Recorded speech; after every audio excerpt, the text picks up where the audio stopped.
တိတ်မကြသေးခင်ကဒီအင်းပညာလေးလာဖို့အတွက်ပေါ့နော်ကျွန်တော်တင်တန်းလေး2ခုတင်တန်းလေးဖွင့်ခဲ့ပေးဘူးတယ်2ခုဆိုတာအတန်းခွဲအတန်းနှစ်သုတ်လောက်တော့ပြီးသွားအင်းပညာအခြေခံပေါ့အဲ့တော့အခုကကျွန်တော်အချိန်တွေကတိတ်မရတော့ဘူးမအားတော့ဘူးရှေ့ဗီဒီယိုမှာကျွန်တော်ပြောခဲ့သလိုပဲအခုကျွန်တော်စာလုံးရအောင်စင်ကူရအောင်စင်ကူမှာအလုပ်ရသွားတော့နေကုန်ပေါ့အလုပ်ကမအားတော့ဘူးကျွန်တော်ကလောကီပညာနဲ့အသက်မွေးတာပြောတာမဟုတ်ဘူးဘယ်လိုပြောရမလဲပတ်စံမရှာခြင်းဘူးအဲ့တော့လောကီပညာနဲ့ကိုယ့်ရဲ့တမွေးရက်တီမှုအဲ့လိုပုံစံမျိုးကြီးမလုပ်ချင်ဘူးเนาะအဲ့တော့ဟိုပညာဒီစာစင်ကူမှာလည်းဟို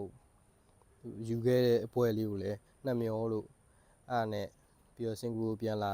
ကောင်းပါတယ်ပေါ့နော်စင်ကူကိုလည်းပြန်လာခြင်းနဲ့စိတ်ရှိရတယ်စင်ကူကိုစူးစမ်းပြီးတော့ကျွန်တော်ရဲ့နေဖို့စားဖို့ရက်တီမှုကိုဒါကိုအပြင်ပညာရေးချင်းလေးနဲ့ပဲလောက်ကိုင်းပြီးတော့ရက်တီဖို့ပေါ့နော်အဲ့တော့အခုလှုပ်လို့ရသွားတဲ့အတွက်လှုပ်ချောင်းမအားတော့ဘူးထိုင်းမှာတော့အားတယ်ဟိုအားကြောင့်မလို့အများကြီးလှုပ်ပေးဖြစ်တယ်ပေါ့နော်အဲ့တော့အဲ့တင်တန်း post လေးကအခုချိန်ထိတော်တော်လေးကိုတက်နေတုံးပဲပေါ့နော်ဟိုလူတွေတော်များမြင်နေတုံးပဲအဲ့လိုပဲလာပြီးပြောကြတယ်ဆရာတင်တန်းဖွင့်နေလားတင်တန်းဖွင့်နေလားတင်တန်းဖွင့်နေလားအဲ့တော့အဲ့လူတွေအတွက်ကျွန်တော်အခုပြန်စဉ်းစားတာကတော့ဒီဖွင့်ပြီးသားတန်းခွဲ2ခုတည်းကိုပဲကျွန်တော်ပြန်ထည့်ပေးမယ်ပေါ့နော်တင်တန်းစည်းကိုလည်းကျွန်တော် short ယူပေးမယ်ပုံမှန်ဆိုရင်လည်း online တင်တန်းတွေအကုန်လုံးကတော့ဗီဒီယိုအစင်သင့်လောက်ထားပြီးတာကိုမှတင်ပေးထားပြီးတာအဲ့ဒါကိုတင်တန်းသားတွေထည့်ပေးလိုက်ပြီးတော့ကြိုက်တဲ့အချိန်ဝင်ကြည့်ပေါ့နော်အဲ့လိုပုံစံမျိုးပဲလောက်တာပါပဲကျွန်တော်ကလက်ပွန်တီလေးဖြစ်အောင်ခုတင်ခဏနေပြန်မေးအဲ့လိုပုံစံလေးဖြစ်အောင်ဒါဒီနေ့ဗီဒီယိုဒီနေ့ပို့တင်ပေးတယ်ပို့ပေးတယ်မနေ့ကဗီဒီယိုမနေ့ကတင်ပေးပို့ပေးတယ်အဲ့လိုပုံစံလုပ်ပေးတာပေါ့နော်အဲ့တော့အဓိကတော့ဒီစာပဲလीနော်ဟုတ်ပြီ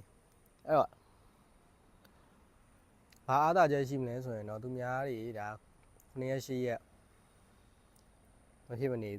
စောင့်ပြီးတော့တင်ရတဲ့စာအုပ်ကို1ရက်ထဲနဲ့လေ့လာနိုင်လဲ1ရက်ထဲနဲ့ပြီးမယ်2ရက်ထဲနဲ့လေ့လာလဲ2ရက်ထဲနဲ့ပြီးမယ်3ရက်ထဲနဲ့လေ့လာနိုင်3ရက်ထဲနဲ့ပြီးမယ်အဲ့ဒါပဲရှိသွားမယ်နောက်တစ်ခုကကြတော့ Telegram မှာပဲဒီလောကီပညာတွေဖလှယ်တာမျိုးတယောက်နဲ့တယောက်ပညာလဲထက်လောက်တာမျိုးဘယ်လိုလဲထက်စရာပညာမရှိရင်လည်းညံပူစောကပေးပြီးတော့ပညာယူတာမျိုးဒါကျွန်တော်တယောက်တည်းတော့မဟုတ်ကျွန်တော်ကတော့အဓိကဖွဲ့စည်းပြီးတော့ဦးစီးပေးတာပေါ့နော်တခြားဆရာတွေလည်းဝင်လာလို့ရတယ်အဲ့လိုမျိုးအကုန်လုံးအဲ့ထဲမှာ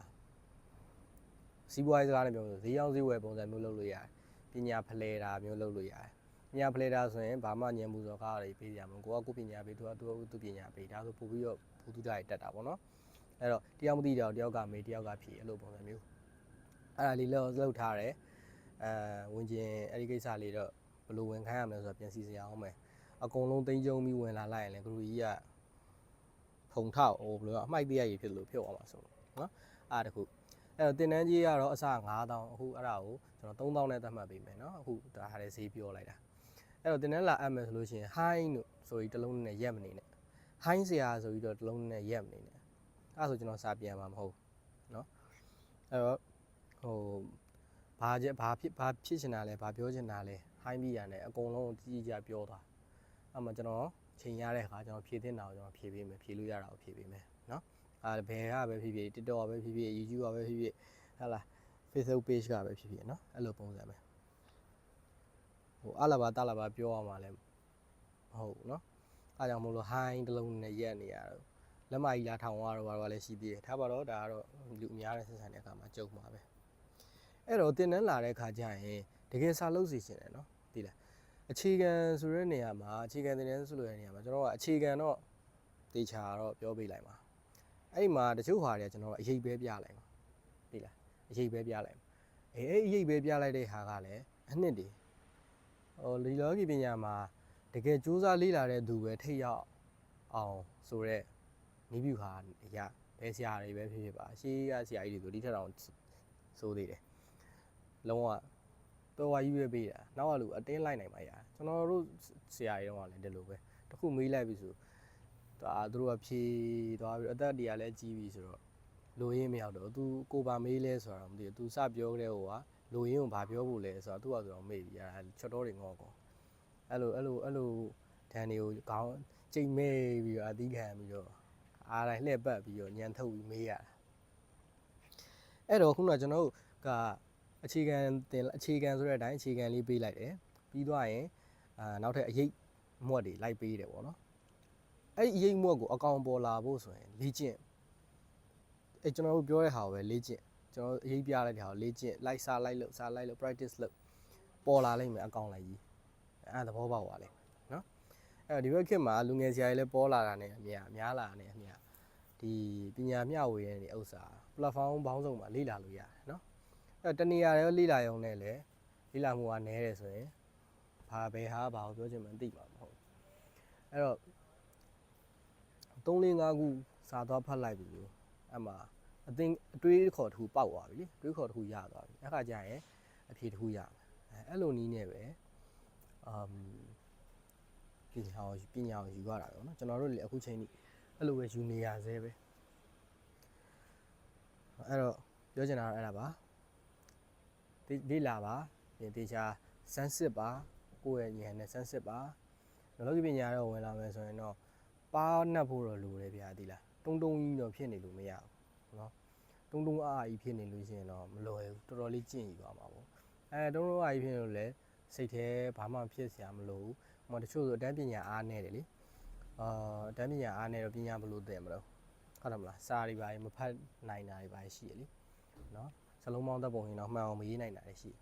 အဲ့ဒါဆိုရင်တော့လေတကယ့်ကိုရှေးခေတ်ကဒိဋ္ဌိကျဲဆရာကြီးတွေပါဆိုတဲ့လူတွေတော်တော်များကိုတွားကြည့်လိုက်စာမဖတ်တဲ့ဆရာတွေများတယ်စာလုံးဝမဖတ်တတ်ဘူးစာလည်းတစ်လုံးမှမရေးတတ်ဘူးသူတို့ကတော့ပါရမီအထုံရှိတာဟုတ်ကျွန်တော်ဘိုးဆရာဆိုလို့ရှိရင်လည်းဘာစာတစ်လုံးမှမဖတ်တတ်ဘူးဒါပေမဲ့သူကတော့ဟိုရှေးဘွားအဆက်တွေကဟိုမော်ပညာရည်နဲ့ပဲနေလာခဲ့တဲ့သူဆိုတော့ဒီဘဝမှာလည်းသူကမွေးကလေးကမော်စင်90ရအောင်ပြီးသားဒီသူ့လူဘဝမှာ100မော်စင်120ပြေးဖို့အဲ့ပေါ့မော်စင်30ပဲသူကျင့်သွားတာပြည့်တယ်အကုန်လုံးပြည့်တယ်ဒါပေမဲ့ကျွန်တော်တို့ကလေအမှန်တိုင်းပဲပြောတယ်အဖိုးဆရာကြီးကိုဆရာဆိုလို့ရှိရင်တေးပြီဆိုထွက်ရပေါက်သွားတယ်ပဲပြောတာဟဲ့လားပဲတခြားခိုင်းရလို့ငါဆရာဆုံးပြီဆိုထွက်ရပေါက်သွားကြီးပြောတာပြင်အိမ်ဦးကတင်တာအိမ်ဦးကတော့ဆရာအနေနဲ့တင်တာဟုတ်ပါတယ်ဒါတော့ကျွန်တော်လည်းတင်အဲ့ကျွန်တော်ဖိုးဆရာကိုတော့ကျွန်တော်အဲ့လိုဟုတ်အမှန်တိုင်းပဲမထွက်ဘူးဖိုးဆရာဘာလို့ဆိုဖိုးဆရာငယ်တော့စိတ်ဆက်တော့တောင်ပိုင်းကြီးချုပ်ခဲတာတွေရှိတယ်အဲ့လိုပဲတရွာလုံးနီးပါးတပ်ပလိုက်တာတွေရှိတယ်သွားတာတော့နောက်မှဒီဗာလဲငယ်တော့အဲ့လိုတွေစိတ်ဆက်ခဲ့တာဗာတကယ်တော့ပညာပိုင်းကလည်းမြင်တော့မဟာပထကနာကြီးနဲ့ပဲသွားတာပါရွယ်ရောက်လာတဲ့ချိန်မှာအဲ့ထန်တွေပြန်ထိတာပေါ့လေနော်အမှသူငယ်တော့တန်တွေအကြောင်းတချို့ဆရာကြီးအညှိုးတေးထားပြီးတော့လုံးဝဟိုနေရက်ကနေလိုက်ရှာပြီးတော့ဖို့လို့ပြန်ပြီးတော့တတ်ဖို့ကြိုးစားတာအဲ့ဒါမျိုးကြီးကြောင့်မဖြစ်မနေနောက်ဆုံးပညာတွေထုတ်သုံးလိုက်ရလို့တည်သွားတာတွေအဲ့ဒါမျိုးလည်းရှိအဲ့လိုအမားလေးတွေပေါ့လေနော်အဲ့ဒါကြီးကြောင့်ဖိုးကပြန်ကျင့်နေရတယ်တေချာတစ်ခုကဟိုဘက်ရောက်မှကျင့်မယ်ဒီလူပြည်မှာမဟုတ်ဘဲဟိုဘက်ရောက်မှကျင့်မယ်ဆိုလို့ရှိရင်တော့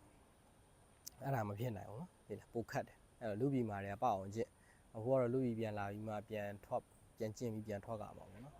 ကိုကသူ့အနေထားတစ်ခုနဲ့ပေါ့ထွက်ရမပေါက်ဝင်မယ်အနေထားတစ်ခုနဲ့တော့တော်တော်မြင့်တဲ့ line မှာတော့ရှိပါတယ်ဒါဓာတ်သမားတွေနဲ့မေးရင်လည်းမေးလို့ရတယ်ဟုတ်ပြီပြောချင်တာတော့အဲ့ဒါပဲနောက်ကပြောသွားတာတော့ဘုဟုတုတလေးပေါ့နော်ထူးဆန်းလေးပေါ့အဲ့တော့တင်တန်းကတော့နောက်တက်မယ်ဆိုလို့ရှိရင်အဲ့ဖွင့်ပြီးသား group လေးတွေကိုကျွန်တော်ထည့်ပေးမယ်တင်တန်းကြီးကတော့3000ပဲဖြစ်သွားမယ်စာတိချာလုပ်ပါနော်စာတိချာလုပ်ပါအဲ့ဒါတော့အဓိကပြောချင်တယ်အခုရှေ့ကတင်တန်းနှစ်တုပ်ကလူတွေကိုလည်းပြောချင်တယ်ကျွန်တော်တင်ပြီးသားစာလေးတွေကိုလှုပ်စေချင်ပါတယ်အဲ့စေပိုင်အင်းလှုပ်တဲ့ဥစ္စာနန်သက်နဲ့လုပ်လို့ရဂျိုသက်နဲ့လုပ်လို့ရလို့ကျွန်တော်မှားခဲ့ရနော်အခုနန်သက်တွေနဲ့ပဲလုပ်နေကြတယ်ဂျိုသက်နဲ့ဆန်းနဲ့လို့တယောက်မှမတွေ့သေးဘူးနော်အဲ့မှာမြုပ်ပြီးပြောခဲ့တာရှိမြုပ်ပြီးပြောခဲ့တာချို့ဟာရအဲ့စေပိုင်အင်းကလည်းအလုံးဝအသက်ထဲမှာပါတယ်နော်ဟုတ်ပြီအားလေးပဲပြောချင်ပါတယ်ကျေးဇူး